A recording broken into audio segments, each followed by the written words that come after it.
panelists here, and so I think we'll start off by having each of them introduce themselves. Usually it's supposed to be the moderator's job to introduce them, but since we're here today to hear about their careers and their views about their careers and the Quant career in general, I think each of the panelists introduce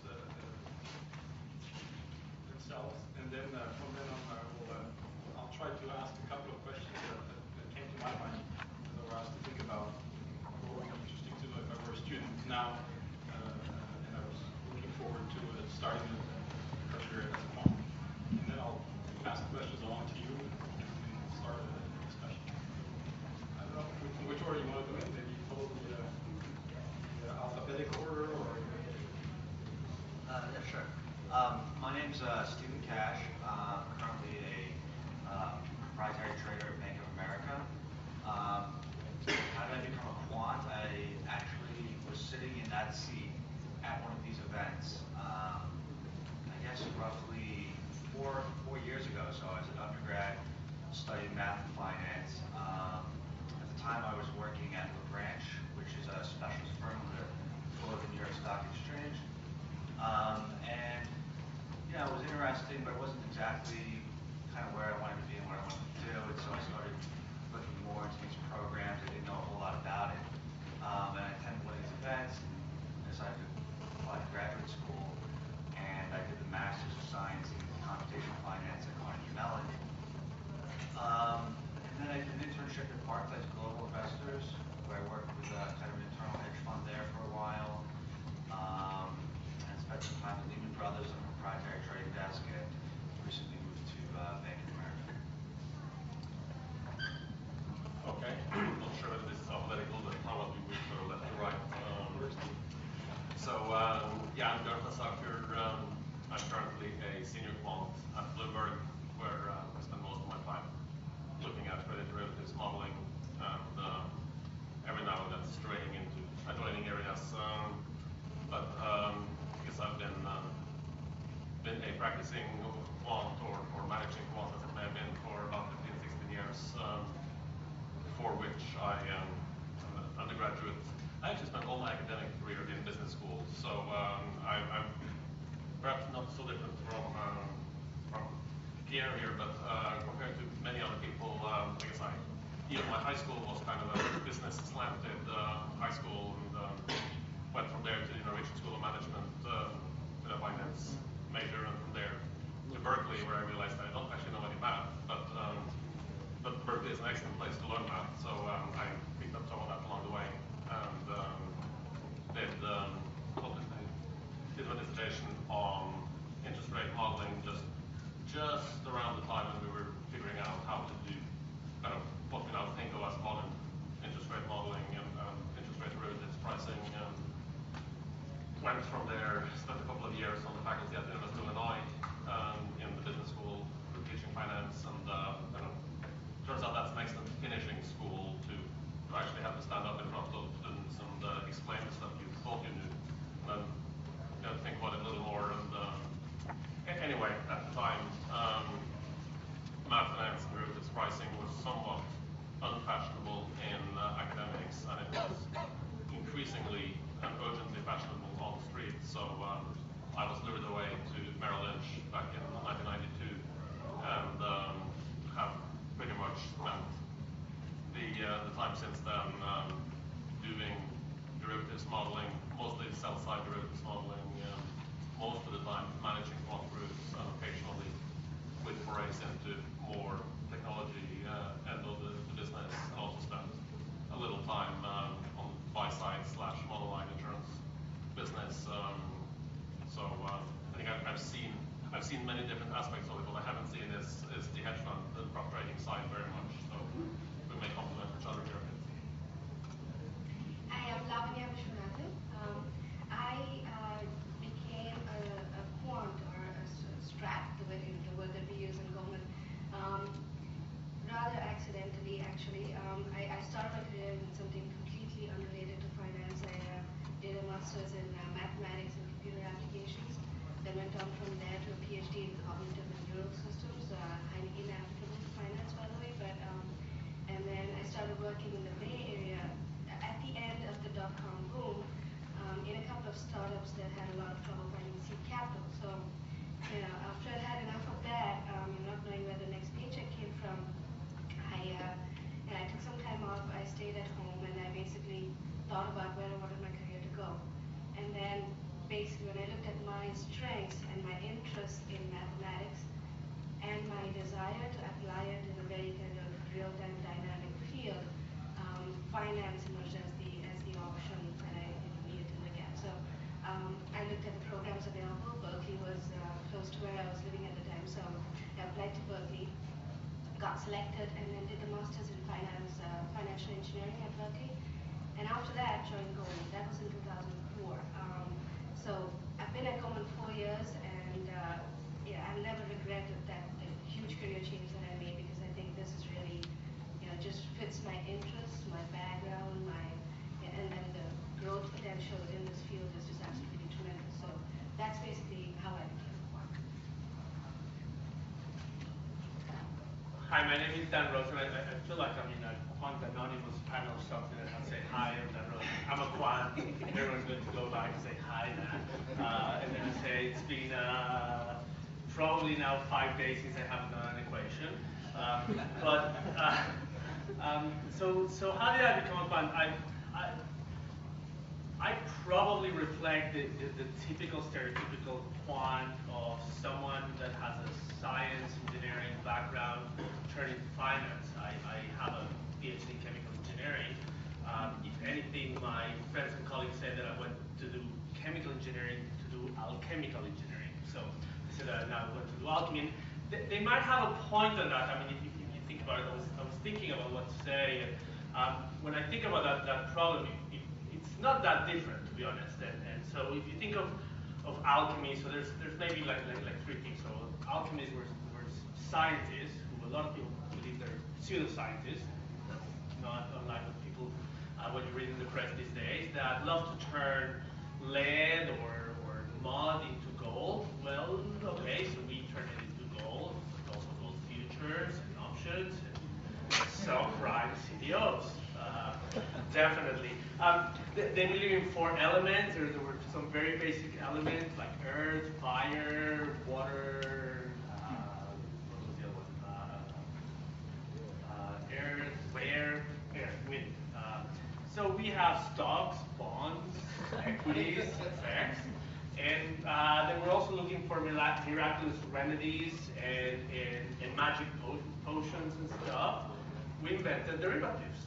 So in some way or another, I do think there's some, I mean, in all this joke, I think there's a little bit of truth in that. In the end, financial engineers are nothing else than engineers that, instead of building bridges or building processes in chemical plants or nuclear plants or supply chains for any particular industry, we build financial products and we figure out the processes to do them, and we figure a way how to use the science or the knowledge and the math that we know to get there.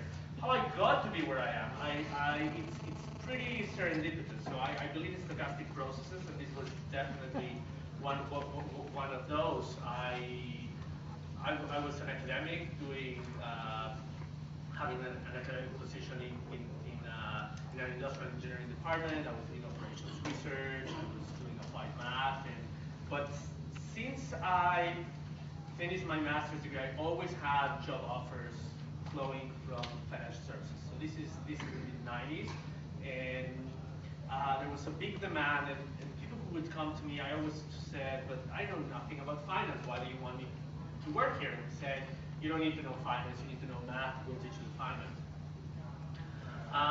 And one day I decided to give it a shot.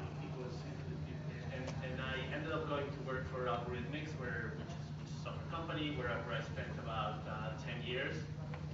I had the research group, I had all the products group, and I did marketing. So,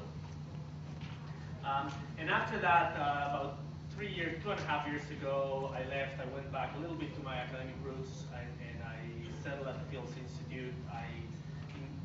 In addition to what I do corporate-wise, I do have a foot in the academic side and a foot on the industry industry side, so I'm part of the faculty for the math finance program at the University of Toronto. And I ended up setting up a new startup company at the Quant Institute, who's incubating the company. It's called Square Financial Technologies. Depending how much time, I'll tell you about what we do. But in the end, the way I ended up doing what I'm doing, I'd like to be able to tell you it was a great vision, and I think it's a set of events that led to where I am in a pretty random way. And I think I'll stop here and let others talk, because otherwise I can go on. Thank you. Well, thanks for the introduction. So I'm going to start out with a couple of general questions and turn it over to you. So as I was thinking about what question to ask here, and most of you probably have more specific questions. I'm just interested in, from the point of view of a student who would come onto the market right now, if you were in their shoes, would you say that there's sort of an ideal career path if you were a quant? I often hear people say, well, actually, it's a good idea for a quant, especially somebody who's very technical, but maybe doesn't have a really great knowledge of finance. It's maybe a good idea to start on the sell side, do a couple of years to learn, the models, and then maybe try to move over. Is that really an ideal career path, would you say, or it depends on the background people have? Maybe you can sort of think about giving some ideas to what you can do, and maybe to also relate this more to your own career choices. Can you think of maybe a career choice you made that you think was a really good one, a move, I don't know, from one company to another, or from a particular job to another, and one that you maybe regretted you would change if you could do it again? How we want to take it, if anybody has. I can start. Yeah, I would say in general, the most common path is for people to come out of graduate school and start on the sell side. Although it's not the path that I ever did. I've actually never really officially worked on the sell side desk, even though I'm on a prop desk. I've always been on the buy side.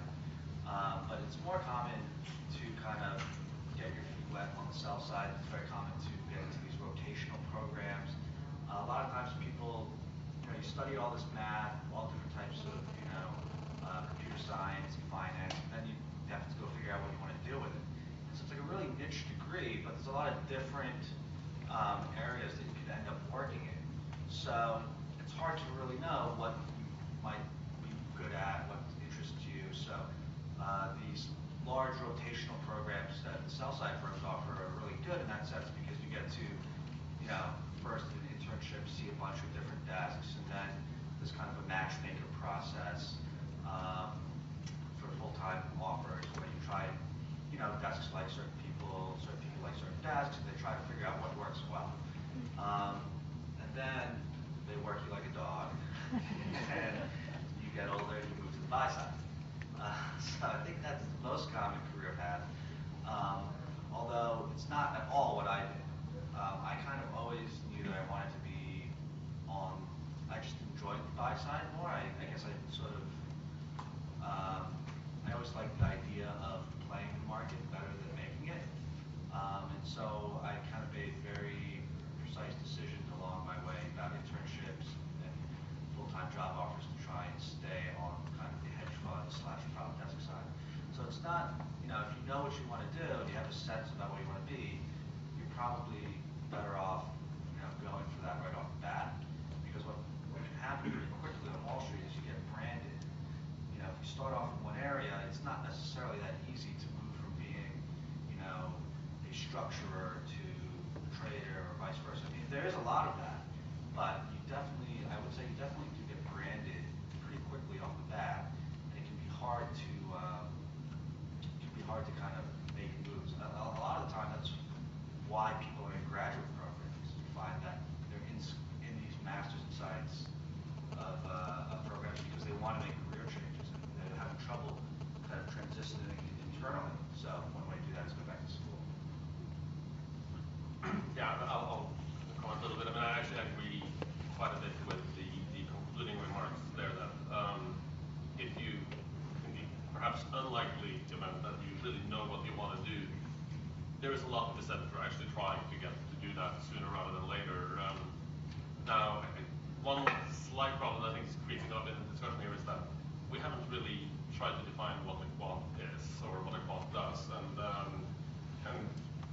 the opening remarks that Steve made there, I think is describing a world that I'm sort of nothingly familiar with, but it's not typically even the typical sell-side derivatives quant world that is I grew up with is one where you don't touch a trading program. That's like for that's the sales and trading side in some sense, and we would be pulling people pretty much out of PhD programs or out of faculty somewhere, or and it would be very targeted recruiting and almost never, I hate to say it perhaps, looking at MFE or sort of MS type candidates, because the general assumption was that you needed a PhD to have the intellectual depth that was required to perform at the level we're looking at, and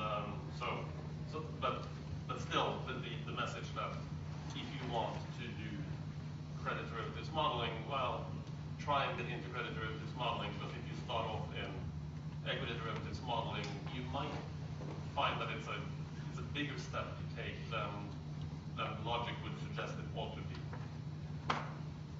So I will disagree really quickly.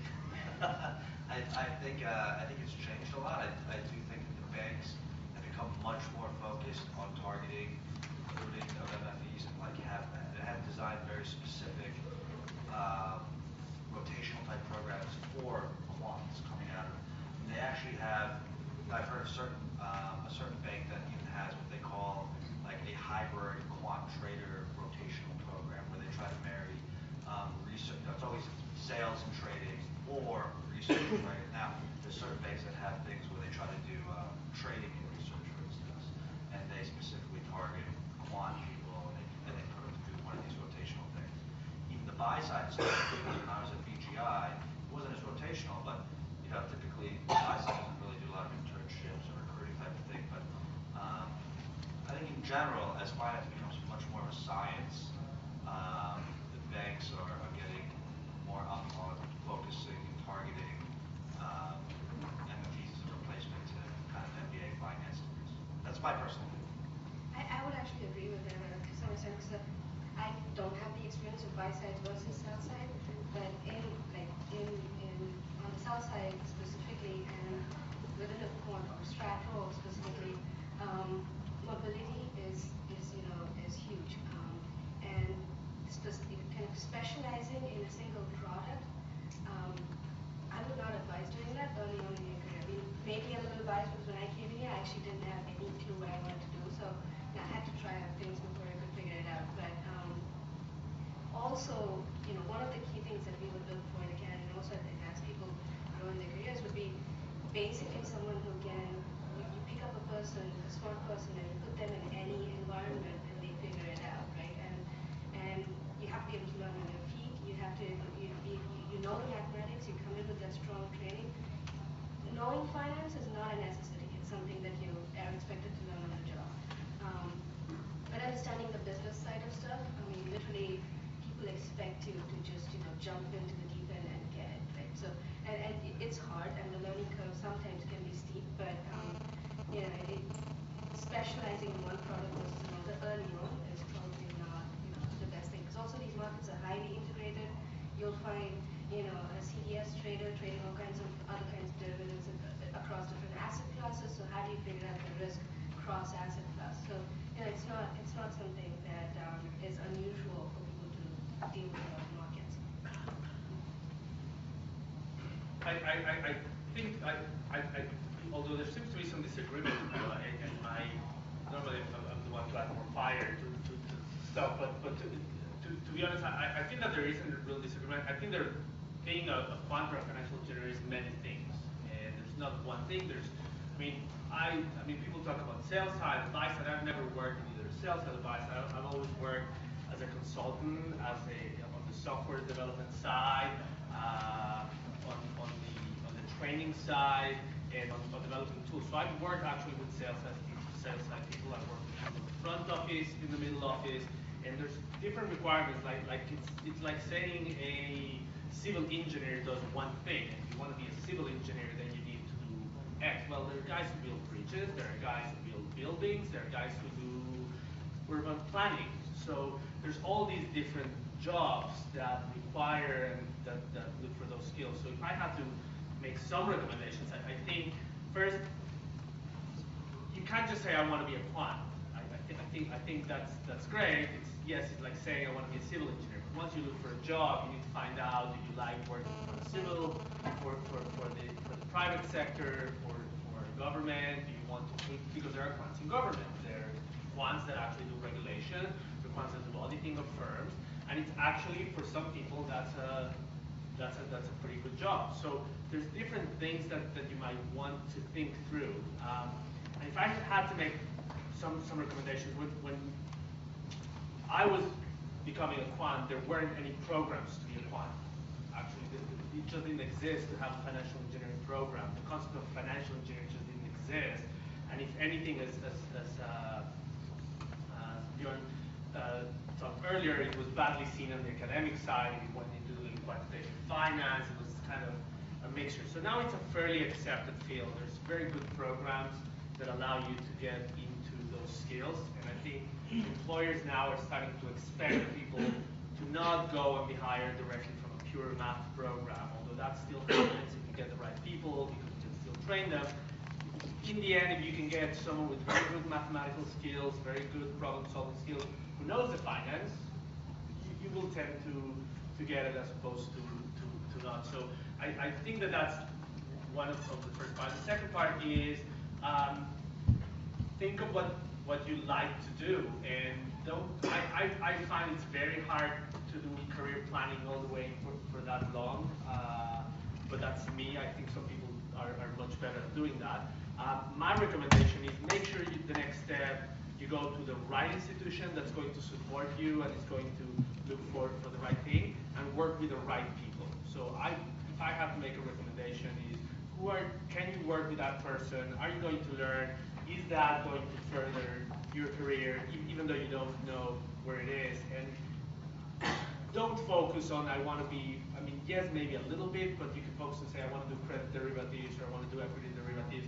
And if you want to be a hard quant, that's probably very important. But besides that, you really won't know what you're going to be doing, because we don't know whether credit markets are going to be 10 years. We don't know. Now people talk about commodities. What's really important is that you really understand what the key concepts are, and become mobile, and you work with the right people who are going to get you to the next stage. That would be my 2 cents on it. Picking up a bit on you said before, my name is Dan, I'm a quant, it's not like, it's like a disease or something like that. Quants have not had too good a press recently, right? Summer, etc. And so I'm a bit curious about your thoughts as to how these recent events, and all the debates in the press, and if you read the European press, it's not just quants, it's complicated theories, and also in general, how these will affect the job of quant going forward. And specifically, two things in addition to your general view on this.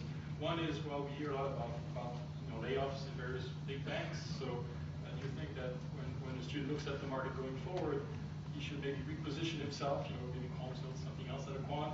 And is it I think perhaps before people thought, well, it's much less risky to work for a big bank than to go work for a smaller structure or for a hedge fund. Has that changed?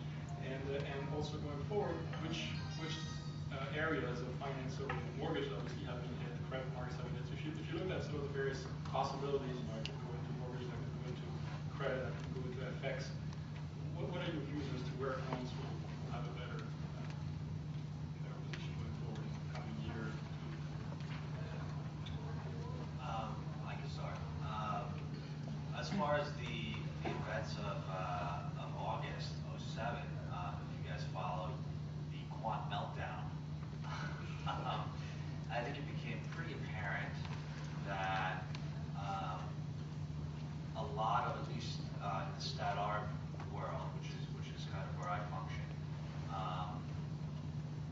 sort of a lot of the stuff that people thought they were doing that was very unique. They all had their secret sauce. There was kind of, there's always this very secretive nature to the hedge fund world, and especially the quant side, right? Because one of the big differences on the process for a hedge fund is, if you're a cowboy kind of trader type guy that punts and makes bets, if I leave that place, I take that skill set with me, right? But if I'm a quant where everything's coded down hard, somebody else can step in and look at it. It's very easy to kind of try and continue doing that activity. So quants moved around a lot. Everyone, thought they were doing something unique, but at the end of the day, everyone kind of had the same portfolio. And so I think that's some evidence that a lot of the activity, is kind of becoming commoditized a little bit. And where that leads us, I'm not sure. People talk about this concept of there, at least in the hedge fund world, of there being alternative beta or kind of this other new systematic risk factor, which is basically that everyone who thinks they're doing something unique is doing the same exact thing. So it's kind of a side story, but as far as where the future is in other kind of hot areas, I don't know. There's not a whole lot of things that are very hot right now. Besides maybe distressed debt trading, which would be a good place to get into. It's hard to say, if you could forecast that, you do pretty well. Yeah, a couple of my colleagues were inquiring this afternoon whether shouldn't this really be why I became a quant, or how can I become something else? I actually, I'm not terribly optimistic on the current state of the general world, and I think we have no idea what the market's going to look like in 6 months from now. Not just the job market, but the general market. But that being said, I think there are some pretty clear opportunities out there if you just structurally look at the impact of Basel II, some of the changes to U.S. securities regulation, and some of the just basic accounting changes. There's still spillover effects from Sarbanes-Oxley, which there is almost a full employment act going on here for a certain type of people in business unit control, risk management, a variety of somewhat regulatory and reporting oriented roles, which so the good news is that these are jobs that actually require pretty hard quant skills and a certain amount of judgment and communication abilities, and the whole package of skills that I think can be acquired through studying and working here. That is going to be a ongoing, very strong demand for. And the bad news is that these aren't going to be million-dollar jobs unless you get to the really peak of it. But there are some very nice jobs there. I think that I alluded to earlier. There's likely to be a corresponding beefing up of the actual regulatory side, where I think they're undoubtedly going to look to bring in more people who can actually understand the products and the processes to the point where they feel they can regulate them. That being said, I think otherwise complex products are likely to become difficult to deal with for a while, and unfortunately that's kind of where we as quants have the upper hand, because we're generally speaking better at pulling them apart and putting them back together again. And to the extent that we're seeing markets with exactly zero liquidity, I'm not sure that the sort of science of finance works very well. We can come up with very nicely theoretically motivated arguments for why the price of something should be 97.25, and you see it trading at 85. So, well, okay, so what is now to stop it from trading at 75 next week? So this is like we're seeing this whole bubble in reverse going on, or falling knives or other things, but right now there's not much of a linkage between any sort of reasonable notion of theoretical value and market prices, which you would like to think would present tremendous opportunities, whether it be in distressed debt or in basically any credit product out is, unless you're Bill Gates or Warren Buffett, it's very hard to do because you can't really do it with other people's money. You kind of have to do it with your own money or money that's locked up on some kind of very hard and fast term funding agreement. And it's not very hard to get, sorry, it's not very easy to get that lined up these days. So I'll pass it on before I say anything. I'll remember. Yeah, no, I mean, I completely agree with the fact that it's very hard to say what the hot areas are, and they keep changing. So what's hot today may in 3 months' time not be hot anymore. So it's not the areas so much as the skills and the need for more and more sophistication in trading activities. I think that's where ones add a lot of value, and that's something that the trading and sales side by itself won't be able to do without the modeling. And so I think that's critical, and being willing to explore new avenues as the markets change. Be willing to change your models to move along with it, and just explore what's out there. I don't see the need for quants going down, but I think just where to position them is not clear. Let me be here the optimist, actually, because I see things. I see a point of no return. I think that in the last 20 years, there's some skills that have come into the finance world that just didn't exist as robustly, which had been in all other areas, like and again, I'll go from science to engineering in the respective application. I think it just didn't happen, and I can't see this going back. I mean, people have learned what a derivative is. There's no way why anyone should not be thinking when they can of the right payoff for them is to limit their downside and just buy a little bit of their upside. This is an instrument we know how to structure, and we've learned how to price, which 30 years ago we didn't. So I think we of course, during the process of evolving, we've created some monsters as well, and some instruments which did not serve the right purpose and the right financial reasons.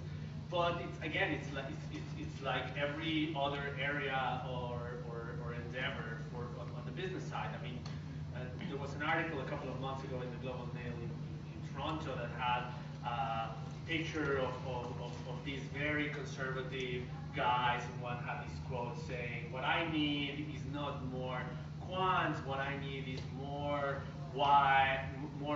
guys with gray hair to make really good decisions." And I actually don't buy it. If anything, it's like, imagine the Challenger goes in when it actually blew up, and everyone said, "Oh, what we need is not more scientists that actually go and design the Challenger better and figure out what went wrong, but what we need is a bunch of guys who know nothing about how to fly these things, and we will get to the moon faster." That just makes no sense. If anything, my view, it's very easy because it's really nice for the news, and it's really to say, oh, it was the quants, and it was all these weapons of mass destruction that they've created that created the thing.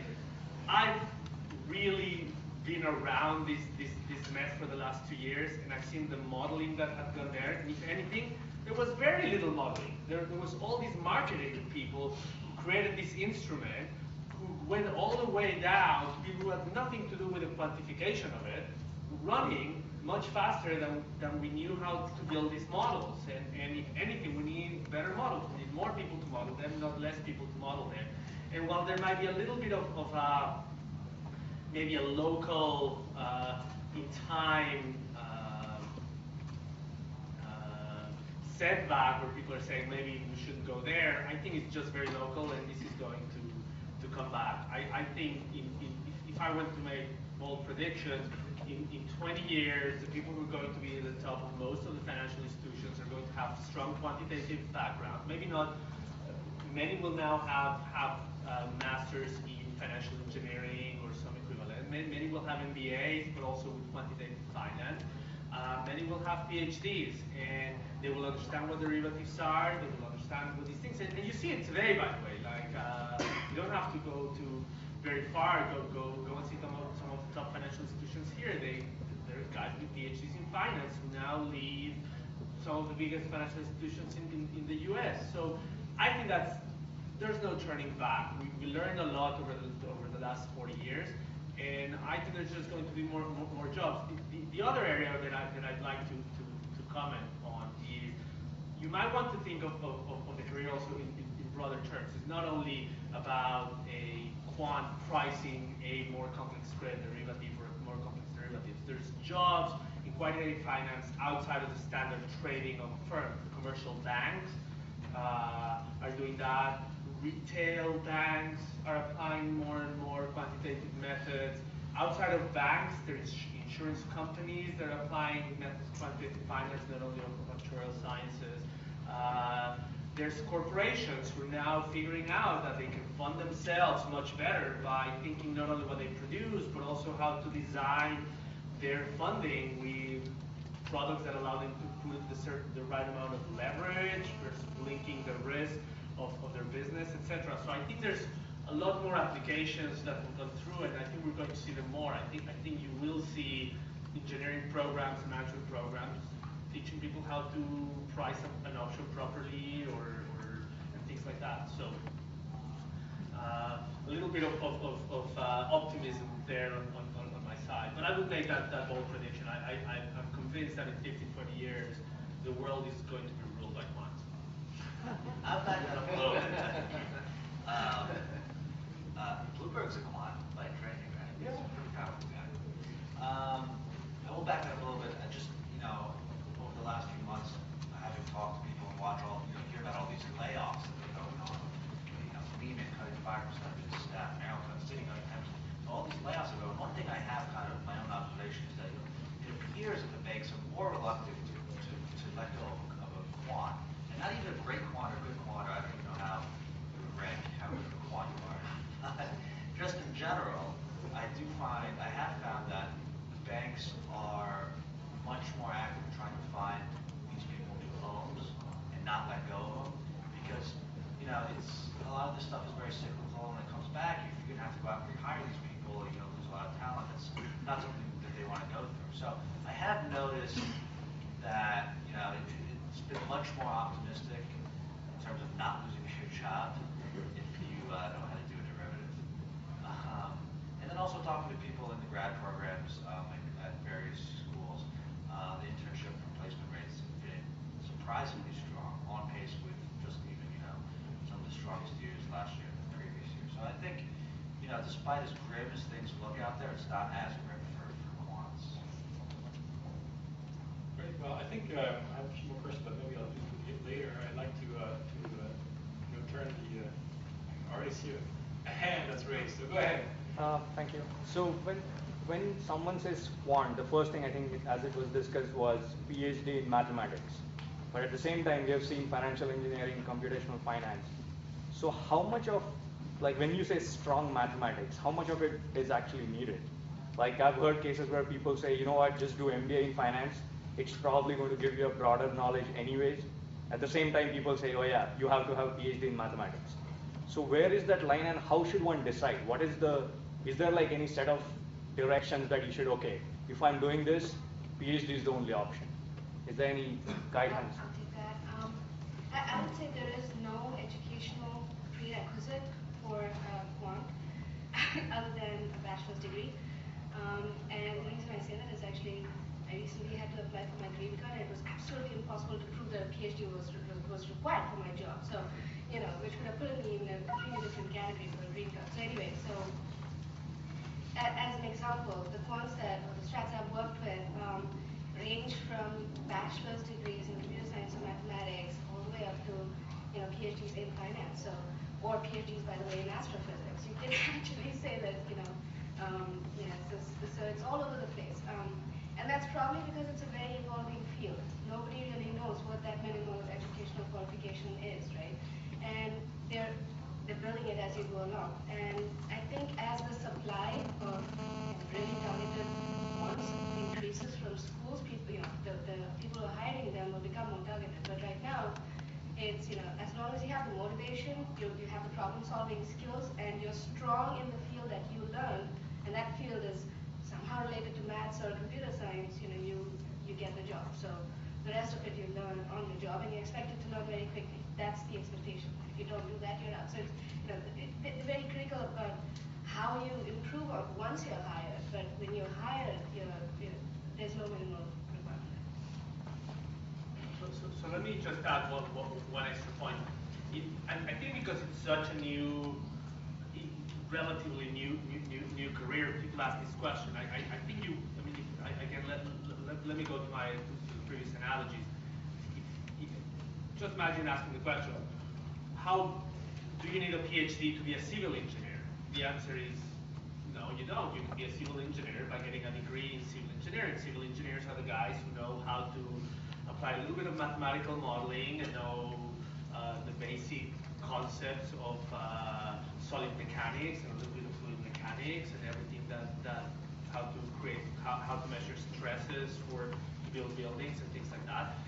Depending what type of civil engineer, you would say, well, if you want to be in research, the more you have graduate degrees, the more you have more advanced studies, the more likely you're going to be there. Do you need a PhD to do research? No, you don't. You need to be just very smart, and you need to get the experience. There are some very good researchers who don't have PhDs, but you can't do that unless you have much stronger tools. You need to build the tools. And depending on how far you want to go there, or the more complex things you want to build, the more background you're going to have to need, the more the stronger your toolkit has to become. But a lot of civil engineers go into management or into other areas which don't require the quantitative skills, they require other skills, which knowing civil engineering means you understand the basic things and you can manage the group to do that. So I think what you need to ask yourself is what part of that spectrum you like to be in, or you want to be in, or you think you can be good at. And based on that, I think that's the level of education and the level of degrees or toolkits you need to start building. Yeah, and I historically have very strong opinions on this, and I've hired a very large number of quants up through the years. But I think that there might, in fact, be a bit of a generational change going on here. But I'd still think most derivatives quant group on the sell side would, as a blanket statement, say, well, we only hire PhDs.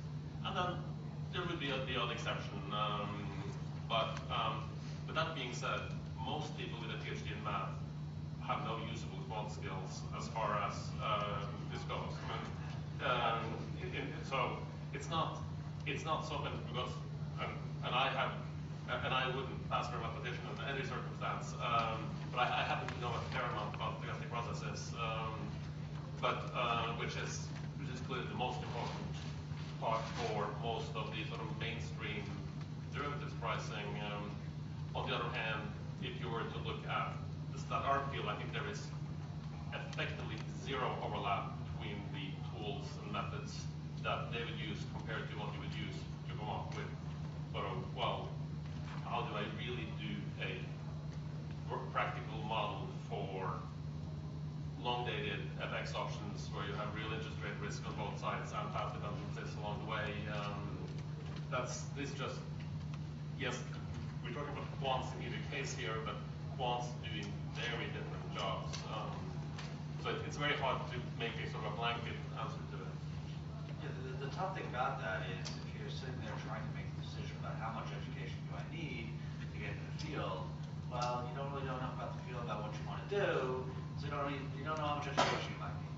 So in general, I think, because I face these questions also, and I don't know because I didn't do a PhD, but I can't imagine doing a PhD just to get a job. That seems like the wrong decision. Because from what I know, and talking to people, it's probably one of the most humbling things you can go through. And you're talking about the major dedication of time and energy. So to go through all that just to get a job, you don't know what the job might be because you don't know enough about the field, and then find out that all that stuff you did isn't all that relevant to the job to begin with, probably not the most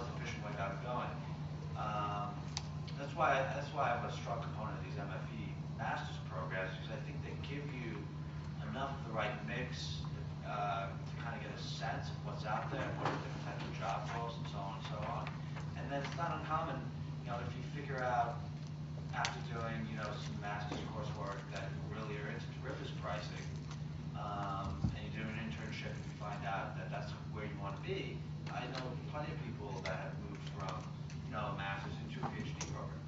So, it's a,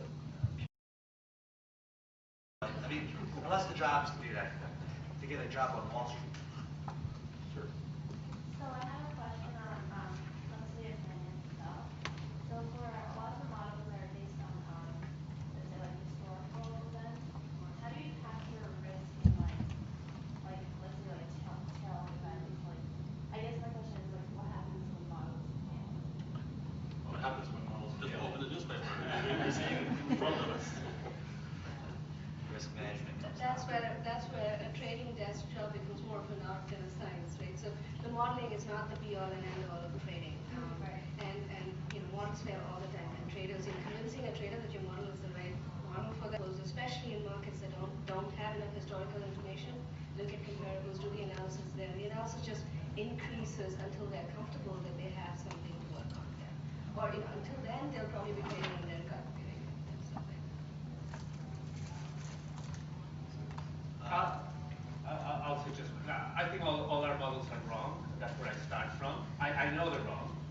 And I think that most quants that really work as quants and that really spend their time, they know that and they make those assumptions and they don't believe in that. And I think no one will say, yes, just use the historical data and that will create the right tail information.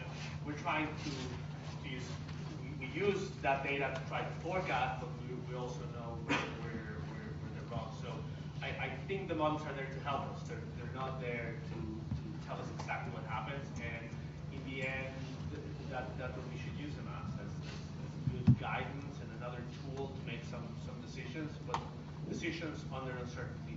We deal with very difficult problems to model and to solve. And however, the models can be very helpful, helping us understand those problems. I would say there's somewhat of a difference in how quote unquote models get used on the buy side versus sell side.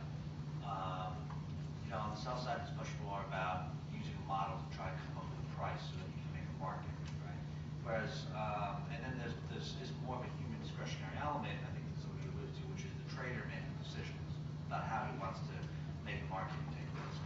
On the buy side, at a hedge fund, it's more about you're using the models to try and search for alpha. And the whole idea is that I can completely remove any human discretionary element and systematically run an investment strategy. So it's a bit more different. Well, one thing that's nice is you get confirmation pretty quickly whether or not your models are working. All you have to do is look at your P&L. When they're not working, it's you try to run lots of different simulations and stress tests, and have a good feeling of expectation variance and what you might see, but it's a very hard question to answer. When things aren't working, nobody really knows. I'll just make one comment. It's a bit like it sounds a bit like the black swan syndrome. When models fail, does this mean we should use less models, or does it mean we should work on getting better models? I'll just leave it on there. But, So, you've seen something unprecedented in the last year or so that, all the firms except, of course, Goldman Sachs basically ran to get market share in subprime CLOs. And, they thought they could get away with S&P and Moody's saying, oh, it's AAA, it's good. And they've learned a hard lesson, which they're going to continue to learn. I want to know from what you guys see dealing with your clients, are people getting this? I mean, it seems to me that the lesson that should be learned here, if nothing else by the street, is that you have to understand risk management. You have to pay for it and spend money on it. Those who do it will survive in the long term. Those who don't just don't get it and they'll make mistakes. Do you see that in your work, that people are starting to listen and really understand that it's something they have to pay attention to instead of winking at it? I've never talked to a client in my life, so I'm the wrong guy to ask. Sorry, I think absolutely people are, people I work with are focused on the quality of the hedging that they're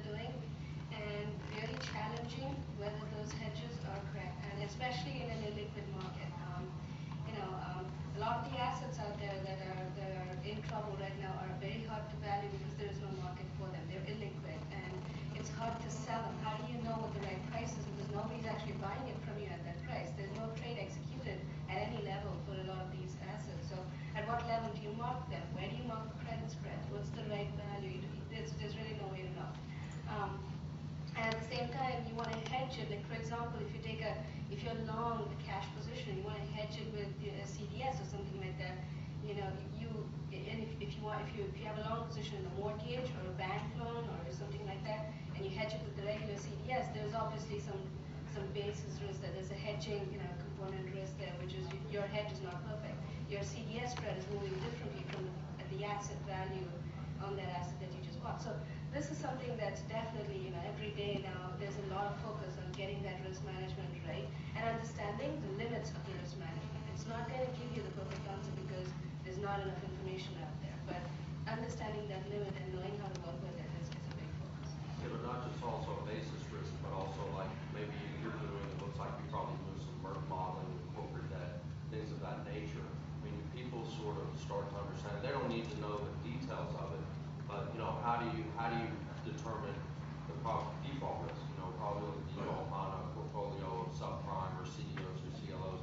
Do people start to understand that maybe they can't just rely on what Moody's or S&P says, but if they're really going to trade with this stuff, they can't just say we get a better return, we get better alpha.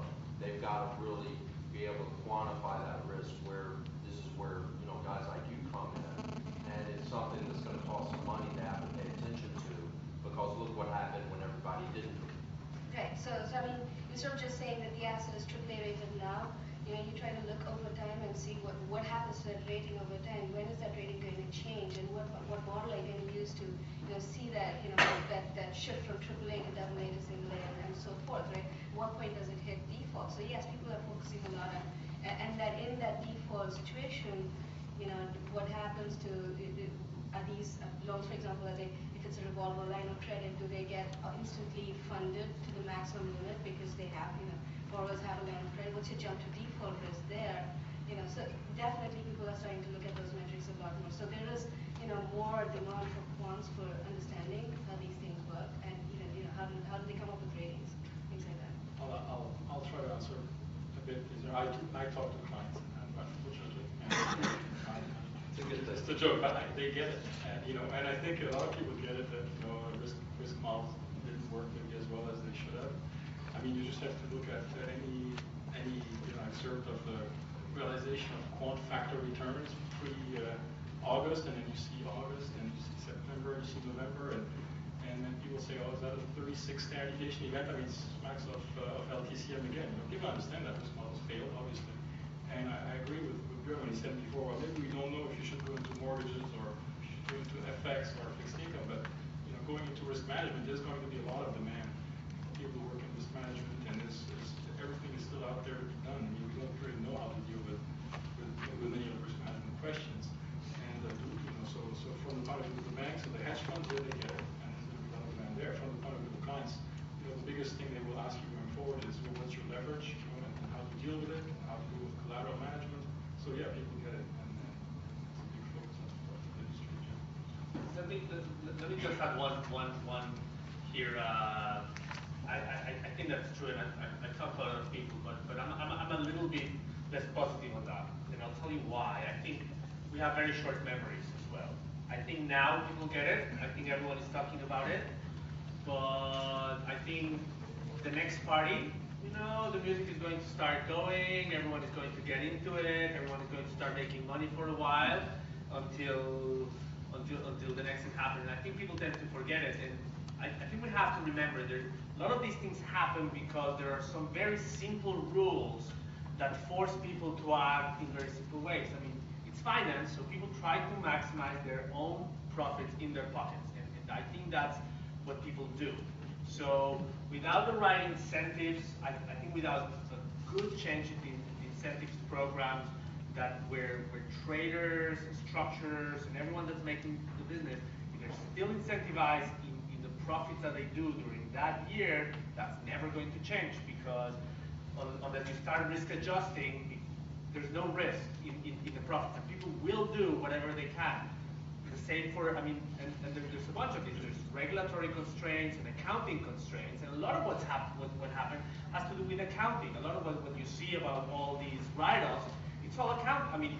It's not all accounting, but a big part is accounting. There are accounting rules that tell some people they need to mark to market in particular ways, some deals versus others. There's incentives where, you're a trader. All you are incentivized is how much money you brought this year. It's not adjusted for the risk you took with the proper risk measures. You know what? You're long volatility, right? So you add volatility because all that will happen is either you lose your job, which is fine, or you make a lot of money. So you have an option as a trader to do that, and it's not adjusted for anything. So I think there need to be some incentives to create in the long term. We're learning along the way, and I don't think we'll do exactly the same mistakes that we did before. Maybe sometimes we do, but I think people are now understanding that leverage. If you drive at 500 miles an hour, you really can't steer very well, right? That you can go straight, but as soon as the curve comes, you can't turn. And I think that's going to happen, but I will be cautious. I think we will forget the next one, and this is not the last crisis. There's going to be another one, and it's not going to be the same. It's going to happen with the next new thing. One quick comment I'd like to make, kind of a takeaway from this discussion is, as you work as a quant on Wall Street, it won't be uncommon for you to have a boss or investors or clients who are not quants and who have no idea what a t-test is or standard deviation is. And the one thing you open yourself up to is working as a quant on Wall Street is the fact that people are always going to point and say, well, you built this back test or you built this thing, and why isn't it working? Because it's all supposed to be rooted in hard science. But at the end of the day, none of this is. I mean, it is, but these models aren't perfect. If they were, it would be reality, right?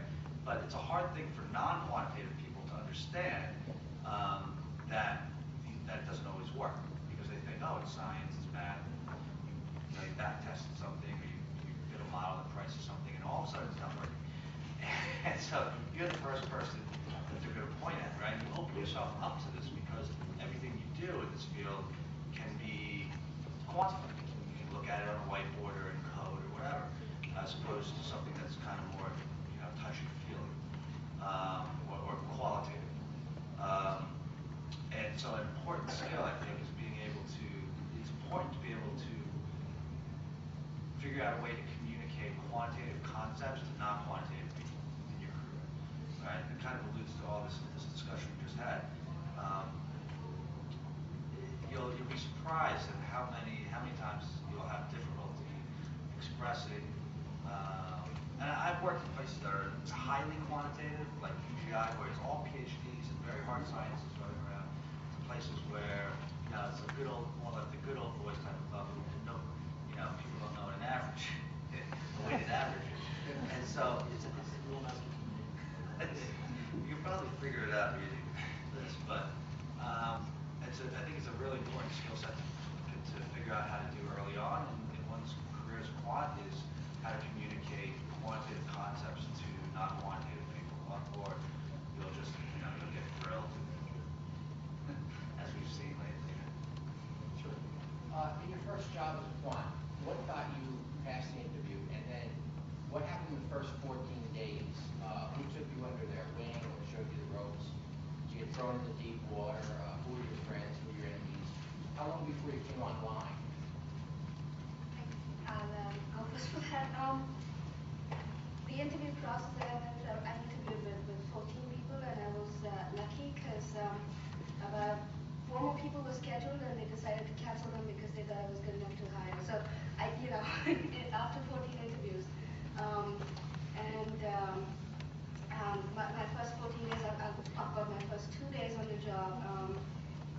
I went in on the first morning, 8:25. I was supposed to be there at 8:30. I got there at 8:25, and went into a meeting with the head of the desk, the head of the strategies in commodities, and went to the meeting with him at 8:30. Came out at 9 o'clock. He had given me about 10 different jargon terms that I had absolutely no knowledge of. And he said, here are the people to talk to understand what those mean, and I want this done by tomorrow night. So, and this is, my first day on the job. I didn't have any systems set up even. My login account wasn't working very well, and all that stuff. So, finally, after about, I think 5 days, at the end of the week, I went to him and I said, look, you gave me 2 days, and it's finally done after 5 days. How am I doing? He said, "Oh, you're okay." So that's sort of, it luckily didn't take 2 weeks, it could have been worse. But that's sort of how it was for me. I'm not sure how everybody else. So let me give you the contrast. I'll go to the other extreme. So I never went to work directly for an investment bank. I've done a lot of projects for investment banks. So my interviews were very formal. I got my job offer at the gym. At the University of Toronto's gym, I remember very clearly. One of them, who was the CEO of the company, said, "So what, are you going to take the job?" I said, "I haven't got a job offer." He said, "You don't have, you have it now. Are you going to take another job?" And I said, "So how much?" And he goes, "Don't worry about it. I'm going to sort that out for you, but I want you to take the job." So my first job, my first day of work was in the summer, so I was wearing shorts You say one thing, you and don't accept sandals. a job without knowing how much you're going to get paid. No. So that doesn't tell you how good a financial engineer I am. No. I did actually knew how much money I was making, and I was not happy with that different form. So, but I went wearing shorts and sandals and a t-shirt, and I got thrown in. What did happen is I got thrown into projects right away. And what worked really well for me, and I'll make strong, I had a support group that was absolutely amazing. There were 3 or 4 people there who knew so much, and I learned so much from them so quickly that within the first month, my skills in finance had jumped massively, and I had been thrown to do some stuff. And if I had to make a big recommendation, the thing that made it very, very successful, and I think that was very important, is people want you to deliver things, and this is one of the big skills. And this is when Björn talks about a lot of math PhDs and a lot of people who I would not hire either, or I don't think have the skills to go to the job. I see this is an engineering job, our engineering jobs, and it's not about thinking about the nice things and getting people's opinion and doing stuff. It's about doing stuff. And people expect you to deliver, and I think that's probably true whether you go to the buy side, to the sell side, to a software company, or somewhere. People expect you to do things, not only to be a great thinker. And what became very important, and something I learned very quickly that I was very appreciative, is the fact of how showing that you can deliver stuff was key. And also for me, when I chose people and when I mentor people, has always been into focusing them on, are you focused on what you need to do next and what you need to give me, as opposed to, are you all over the place thinking of 20 different things? Yeah, in my case, I probably wasn't quite as informal as Dan's, but I was ultimately hired by a former academic advisor of mine, and I wasn't academic at the time, so I was invited to Merrill Lynch to come give a talk, just present some current research I was doing, and pretty much by the end of the day, I met the people I needed to meet, and an offer was forthcoming fairly shortly thereafter. Then when I showed up, this was the Merrill Lynch New York office, I was told, well, no, actually, just not all the people you'll be supporting are based in London, so why don't you go spend a few weeks in London and kind of get to know them? And that was a little bit of a surprise to me, even more so to my wife, who was still in Champagne trying to find her way out of there and into a job on Wall Street also. I can't swear to whether it was within the first 14 days or not, but somewhere in the very early time period, I was presented with a particular option pricing problem where we had these fairly long-dated FX knockout options, dollar Deutschmark, where at the time it was a pretty steep forward curve. So people recognized that just using the Black-Scholes analytical solution was going to be pretty far off because of the shape of the forwards. So they had put in place a binomial model instead, but then anybody who's tried to do a binomial or any sort of similar explicit scheme without any adjustments in the presence of a barrier will find that this thing is just utterly misbehaved, and for prices, let alone risk measures. And it happened that I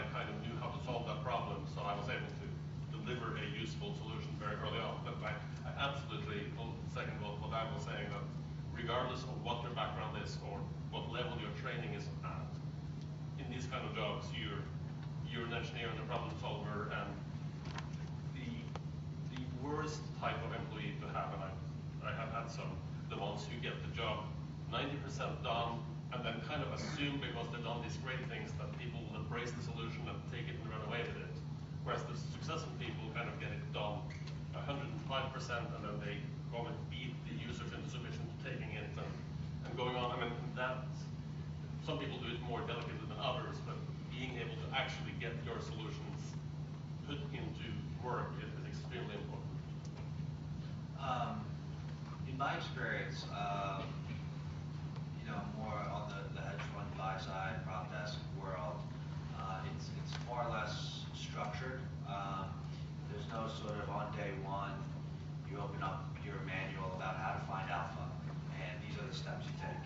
So it's kind of the expectation is for you to produce alpha, and no one will tell you how to do it. So you try and figure out how to do it on your own, sort of. And in my career and interviewing with different places and along the line, you always kind of, at least when I was coming out of school and various types of jobs, I always thought that I had this vision of there kind of me having a sort of mentor that I worked with who kind of took me under his wing and taught me stuff and showed me things. And the hedge fund world, it really doesn't work like that at all. It's kind of sink or swim, and nobody's going to teach you how to swim. So it's hard, it's challenging. That's personally what I like about it. I think I enjoy the challenge and sort of the unstructured nature of it, in that you kind of, nobody really tells you necessarily what to do. As far as projects go, there's not as much. It's a little more free and open, but you've got a very tight leash on it. There's a lot of risk with that. You can be out of a job pretty quickly. So that's a trade-off. I'm still a prop trader, so I guess it's been okay. But you do take a lot more risk when you're making a career decision about possibly going to a hedge fund instead of a sell-side desk. And the day one sort of experience, all the way through day 14 and all the way through, it's very kind of free-flowing, unstructured. It requires a good deal of creativity to be able to try and think of ways to generate alpha. It's very research-driven also, which is what I liked about it personally. It's very gratifying to do research and then actually implement it, as opposed to, I have lots of friends and colleagues who do research and it gets published, which in its own way is very gratifying too. But personally, I found a lot of reward in actually seeing my ideas come to life in the market, and then the market telling me how wrong I was, and pulling a lot of hair out of my head. So it's one thing to think about, when the most natural employers of quants tend to be, obviously the large investment banks and then also hedge funds. So it's part of a trade-off. One last thing I'd like to say about the first 14 days is the best thing you can do is ask a lot of questions, because the sooner you get to the realization of knowing what you don't know, the sooner you can start training yourself. And I think people expect that of you, is that you train yourself, that you find a lot of people are open to helping you with that training, but nobody has the time to sit there and try to figure that out for yourself. So that's one thing you probably want to do in the first few weeks of your job. If I could just add to that point, because I think it's a very important point. Don't pretend to know what you don't know. You are going to get caught 100% of the time, because the guys you're working with, it's the worst thing you can do. And ask the questions, that's okay. Most people are perfectly fine. I think everyone is perfectly fine. You ask questions, say, I don't understand. I would like to go back to the education part of it. My question is, what do you guys think of a CQF as opposed to MSFP? What do you guys think of a certificate in quantitative finance or any other certification for that matter, as opposed to a MSFP or a Master's in Financial Engineering? I'm biased, so it's hard, and we have sponsors here, but it depends how much time you can spend on it. if a master's in quantitative finance, you're going to learn more than a part-time program. But if you're doing work and you have a full-time job, then that's the type of programs you should be thinking of taking, either an executive program or something else. So I think they're made for different people, but if you can choose because you can spend the time and go and do a degree full-time, you'll get better preparation or more preparation. But as opposed to not doing any preparation, go and do and they're very good programs that are part-time executive programs or certification programs. One thing I'll say, a lot of the I don't know a great deal of detail about the certificate, so I can't really comment. But I will say, one of the big values I found in the master's program was the alumni base, and a little Carnegie Mellon plug, which the oldest program, therefore has the most amount of alums out on the street. That is, when it comes time to get a job, at the end of the day, that's why all of you guys are sitting in this room. Having that alumni base to talk to is, for whatever it might be, not necessarily even a job interview, but just for advice, career advice, or events and that sort of thing, is very, very valuable. Right? I mean, an MBA, that's basically what you're getting. So one thing to ask yourself is, do you get that with the certificate? Do you get, a sort of network of alums that can help further your career? I don't know, but I do know that in a lot of these master's programs that now have been around for upwards of 10, 8, I guess the Carnegie program has been around 12 years or so, they have matriculated a lot of graduates that are out on the street. And these are people who will employ you eventually. I actually have a question to each of the panelists. Would you be able to list the main skill set that you require for your position? The three technical skills. I'd say programming is one of the most important and it's often overlooked. I think it's just a standard you have to be able to code. And not necessarily even hardcore C++, type of stuff, but I mean, you have to at least be able to work in something like a MATLAB or R or S++. You just have to be able, at the end of the day, you've got to get the math off the whiteboard and into production. And at some point you can actually use it. And you do that, through computer programming. So I can't emphasize enough how important it is to be able to code. And otherwise you will never actually implement your ideas. Yeah, I'll agree with him despite my own personal experience. But yeah, I mean, basically for the most typical quant jobs, you can really bunch it into three things. You need to know the math, you need to know the finance, and you need to know the programming. And different type of quant jobs have a different balance, and furthermore, the exact details of the math and the finance and programming will be a little different. But it's hard to see any job where you don't have a pretty significant sort of clump of each one of these three. It's hard to, you can sort of try and compensate for one if you like it by being stronger in the others, but yeah, at the end of the day, most quants spend most of the time programming. And the more you're programming for your own purposes, the more you would be working in MATLAB or Excel, VBA, something like that, the more you're working or to contribute into bigger things, the more you're doing whatever the place you happen to be working for. I mean, if at Goldman you do Slang, if you're most other places you do C++, you're increasingly people are programming in Java. And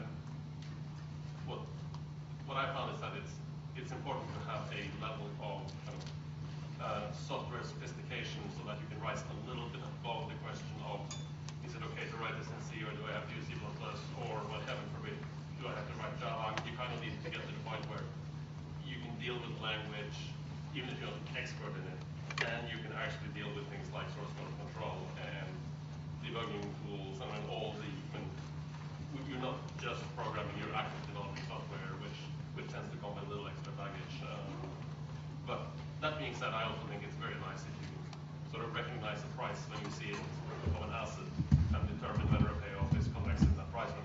most people can't. And I include the last one, pro quants, who sort of get confused about rates and futures prices and all sorts of things that really are prices. And I think that's really finance more than anything else. The other skill that I would emphasize, other than the technical skills, which is definitely very important and definitely number one, would be problem solving. Because I think you'll find this in the interviews as well, is people will ask you questions that you've never seen before and see how you react to them, see how well you ask ask for the information you need to solve it and then solve it. Right? So, and that happens all the time. I mean, if on your job, if you're dealing with a new products get released all the time, depends on you, and you have to look at that thing that you've never seen before and think of, what do I know that looks sort of like this? What can I put together that it will give me the price of this new thing that I've never seen before? So problem solving is also important. Oh, sorry, go ahead. Let me just add 2 points. Personally, I mean, just because of the type of work I do, I of course look for programming skills. I mean, everyone has to be able to do it, but I'm very biased. I develop software, and that's people I look for. But I'll just add a little bit to what they previously said. In the end, people want you to solve the problem from A to Z. You're not going to be able to solve it without having the toolkit to do it, and that will require some programming, whether it's MATLAB, depending on where you are in the chain, you will need some tools. And one important point is you need to be able to handle data. It's boring, it's not nice. You need to be able to handle data, both technically in terms of grabbing data, putting it somewhere and putting it somewhere else, and transforming it, but also in understanding what the numbers mean. And I think that one of the things that I do find, if anything, some lack in many of the candidates is a lack of respect for the subject matter. Or I mean, they think because it's math, then they can go and do ethos lemma in 4 different ways with in 5 different spaces. And that's less important than really understanding whether the price of something can be negative at a point in time, or is that a reasonable number, or what should be the range. So I tend to ask, for example, a lot to people, both in interviews and also on all the projects I do, is before you go and solve the problem, what do you think the answer is? And people who get it very quickly say, oh, okay, let me think about it. Others say, I don't know, I haven't solved it. Said, what do you think? So you will get 20. When you get 20, you will think that's right or that's wrong. What do you expect it to be? Should it be 1,000? Should it be 20? Should it be 1? Should it be negative? And that gets people that to answer that, you need to understand the math, but you really need to understand the subject matter. You need to understand the finance, you need to understand the instrument you're doing, you need to understand what is the right behavior. And I find that that's sometimes overlooked, and I find that to be very important. One thing I was going to say, one area that tends to get overlooked is sales. I mean, believe it or not, there are lots of highly quantitative people that don't write code ever, that don't solve equations, are in sales roles. Because at the end of the day, this is Wall Street. No matter how great the products are, the models and the math and all that stuff, you're going to have to convince people to trade with you or whatever it might be, invest with you. And so there's a great demand for sort of this niche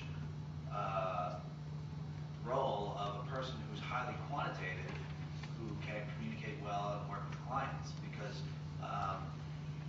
a lot of times these clients are getting involved in highly complex products that they don't know a lot about, and they need somebody there that can figure out how to, communicate with them and kind of hold their hand something. So I know a good deal of friends and colleagues of mine who are in sales type of roles, deal mostly with clients. It's in quantitative spaces, right, around very highly quantitative products, but they're not sitting there writing C++ code all day. And sometimes I think people forget that there's this other sort of role that quants can play on the sales side, and people think you can do really well at it too. What do you call that role? What do you call that role? Sales. Or maybe strategy. Yeah, we have time for 2 more question's a little bit different, but I think that it will tie some of the things that you mentioned together. And the question is, how much of a problem do you think there is, or probably, or possibly that there isn't, that there seems to be more and more of a convergence of what is anticipated should be the background of the people that will be brought to the differential equation that was created and come up with a solution. And that differential equation was also all created in the same way using the same tools. From the standpoint that, let's say, the next risk problem in the capital markets, when we all march together, there seems to be a problem. The question, I guess, is there too much convergence in the background of quants?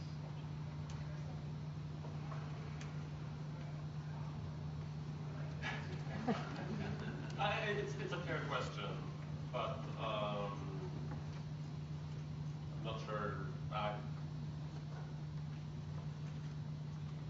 think my view would be, as any other profession, there needs to be a standardization of skills and tools we all use and standards that we all apply, and that will create some convergence of stuff. And of course, the more it converges, there's going to be a little bit less creativity, but there's always going to be tools that come from other areas that will make it interesting. Today, depending again on the problems you solve, and I think you all talked about it. I mean, if you're in risk management, do you really need to know some very specifics about some particular processes and stochastic calculus? Maybe not, but you really need to know a lot of statistics and other stuff. You're one thing. So I think there needs to be some convergence, but more in terms of standardization and standards than any as a problem. I think that's okay, to be honest. Maybe I misunderstood the question, but one more quick response to you is that probably the best hedge against that problem would be to keep hiring people from very diverse backgrounds, PhDs in astrophysics and bachelors in so it's basically the more backgrounds you get, and this is one of the great things about this field is that it's a very multidisciplinary field, and they come in with different training, different mindsets, and they look at the problem that way. So hopefully we don't all converge. I do think that, especially in hedge funds, the research is to look for people with diverse backgrounds who contribute, and it's exactly it goes in the other direction. So I think there is a lot of search for new things. So among MFE graduates, what is the breakdown that you've seen for people who end up in cost centers versus revenue centers? I don't think I've seen anybody in a revenue center at Goldman. I mean, in the cost center at Goldman, sorry, they're all in revenue centers. That's probably because they get hired into strategies, and strategies work on the front office with traders and salespeople, now also with bankers and asset managers. And they definitely think about where the money is coming from, how we can get more, and how we can lose less. So, that's definitely a revenue center. So would risk management be in either revenue center or a cost center? Well, that's the cost center. The cost center. So I would say actually a lot of people do go into risk management. I think that's one area where quite a few people end up, and there's big demand for people who do risk management. I'd also make the point that I think there's a good degree of variability between programs, and it's an important thing. It's a great question to ask the director of the program you're thinking about going to, because like I mentioned before, programs have alums that end up in certain jobs, climb the ranks, and then tend to hire from their own school. So it's a great question when you're debating about a few different potential graduate programs. There's definitely certain programs that lean certain ways. Last question, I think. What's the upper age limit at which an NFE with slot being useful if someone was first getting in reinvent themselves? Not only addressing the substantive point of view, but also even more important in terms of ability to sell oneself to a real life employer point of view. 94. I really don't. Seriously, I don't think that's personally, I don't see that as a big issue, but again, I might be biased. I would seriously look just for the right skills and the right maturity and the right thing. Like I'll give you a great example of someone as an emeritus professor who invented himself as a finance researcher, doing some very nice, very good work. Michael Walker at the University of Toronto. He's a physicist. He's doing some really great stuff. He's an emeritus professor. He just made himself, and his work is great. So I mean, I'm sure a lot of people would work with him now because he's come with some great ideas and he's doing some great work. So I don't see that as a personal as an issue. But in other places, I think that's maybe closer to a front office trading environment. There's a lot more worries about that. But I don't see it personally. Yeah, I mean, generally speaking, I think compared to most other areas, I think I know a little bit about it. Wall Street is pretty pragmatic about what we need people who can deliver. So if you can convince people that you can deliver, you're willing to put up with all sorts of other aspects of people involved, and there are obviously legal limits to the extent you can discriminate,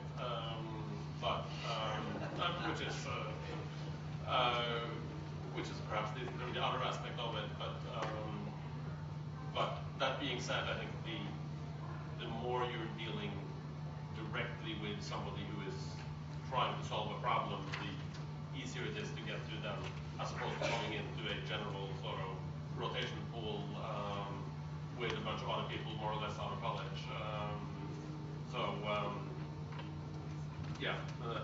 But I think as far as changing careers into something, if you have what it takes, I think this is an environment that's pretty open-minded about who it hires, in principle. I would say it might be a little bit more of an issue on the sort of sell side flow market making desk, where that does tend to be younger, kind of younger people fresh out of school. I have a very close friend of mine who was much older than the average sort of graduate, and he had some issues there. But on the buy side, it's much less of an issue than it otherwise. Second, that I think the one issue you'll have to convince the people that are trying to hire you that you will be willing to scrub data and do the same kind of work that somebody who just comes out of a program. That's the one thing you have to convince them, is because people will say, well, you do that because you are. I think we're done. I think time is up. All of you were very interesting discussion. If you have still questions, sorry? If you have still questions, I think you can ask them directly.